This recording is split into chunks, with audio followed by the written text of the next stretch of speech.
Вітаю вас!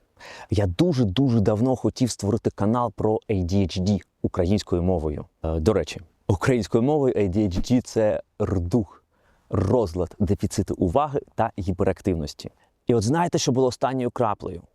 Я почав помічати, що все ж таки інформація потроху, але з'являється і українською мовою, і іншими мовами теж. Але просто купа інформації недостовірної, яка, як на мою думку, просто викривляє уявлення про цю відмінність.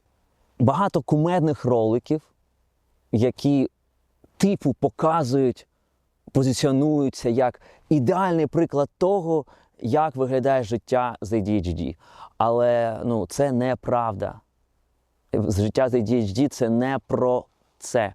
До речі, я хочу все ж таки називати ADHD, бо рдух дуже мало хто чув. Я далі буду називати ADHD. Вибачте за цей англіцизм.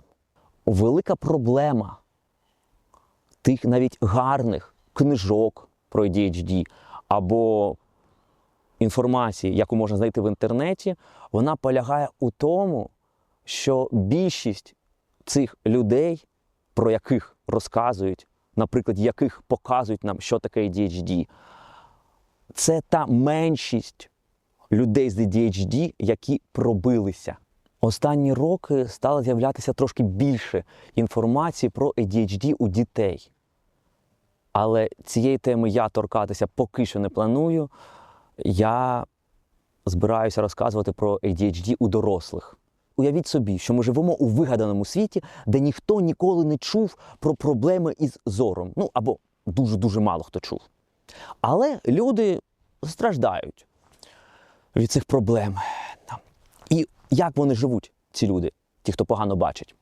Вони погано читають, вони погано пишуть, вони не помічають людей, коли вони проходять повз них і, може, навіть вітаються з ними. А людина з поганим зором, вона не помітила, вона проігнорувала привітання. Вони не можуть щось знайти у кімнаті, бо погано бачать. Вони можуть там, не знаю, битися ногою, або щось врізатися кудись, бути незграбними. І всім здається, що вони не стараються. Або, наприклад, якщо людина проігнорувала, не привіталася, то що? Значить, ти не хочеш зі мною дружити, ти просто, зазнайка. Правильно? Десь так. А у людини поганий фокус в очах. Вона не може сфокусуватись на предметах. От приблизно те саме із ADHD. Тобто людям важко сфокусуватись на справах. Важко сфокусуватись. І через це складності. Але сама ж людина, у якої ADHD, вона цього не знає. І тому інформацією, я вважаю, треба якомога більше ділитися, щоб якомога більше людей про це знали. І на цьому каналі я планую ділитися своїм досвідом, своїм розумінням цієї проблеми. Ключове, я не хочу, щоб це було про успішний успіх. Розумієте? Тобто, я не хочу витягати ту одну людину з ADHD, яка стала, не знаю, топ-менеджером, і показувати: ось, дивіться, людина з ADHD може керувати компанією, як це круто. Ділитися великою кількістю якихось лайфхаків, як покращити життя з ADHD, я не буду, не планую.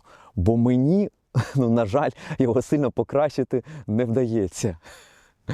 Але сподіваюся це виправити. Я вважаю, що розуміння цієї проблеми, воно допоможе менше злитися і, відповідно, бути добрішими. А що може бути краще, ніж робити людей добрішими? До наступних відео. До речі, це моє перше відео, тому, будь ласка, сильно не критикуйте, але, повірте, мені дуже потрібна ваша підтримка для того, щоб не покинути цю справу.